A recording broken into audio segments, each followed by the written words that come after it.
திராவிட முன்னேற்ற கழகத்தின் தலைவரும் முன்னாள் தமிழக முதல்வருமான மு.க.ஸ்டாலின் அவர்களின் வாழ்த்துக்களோடும் சென்னை கிழக்கு மாவட்ட கழக செயலாளரும் துறைமுகம் சட்டமன்ற தொகுதி உறுப்பினருமான பி.கே. சேகர்பாபு எம்எல்ஏ அவர்களின் ஆலோசனையின்படி முத்தமிழறிஞர் தலைவர் கலைஞர் அவர்களின் 103வது பிறந்தநாள் விழா மாவட்டம் முழுவதும் பல்வேறு பகுதிகளில் வெகு விமரிசையாக கொண்டாடப்பட்டு வருகிறது.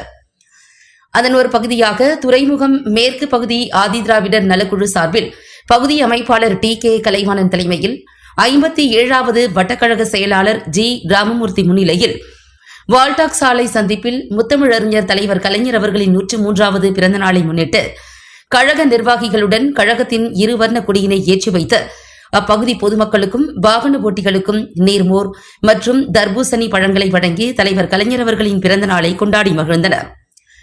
இந்நிகழ்ச்சியில் மாவட்ட பிரதிநிதி ஏ.பி.எஸ். செந்தில், பகுதி பிரதிநிதி டி.கே. சங்கர், ஆதிதிராவிடர் நலக்குழு மாவட்ட துணை அமைப்பாளர் பி. கர்ணா, பகுதி துணை அமைப்பாளர் ஏ. பசுபதி, வட்ட துணை செயலாளர் கஸ்தூரி, பகுதி பிரதிநிதி வி. ஸ்டாலின், தொண்டரணி பகுதி துணை அமைப்பாளர் தர்மா ராமச்சந்திரன், மகளிரணி மாவட்ட துணை அமைப்பாளர் தனபாகியம், மகளிர் துணை அமைப்பாளர்கள் செல்வி, பிரபாவதி, டி.கே. தமிழ்வாணன், பி. இளங்கோ, அஜய், ஆகாஷ் மற்றும் மகளிரணி கமலா நேரு, கே. சிந்தாமணி உள்ளிட்ட கழக நிர்வாகிகள் பலர் உடனிருந்தனர்.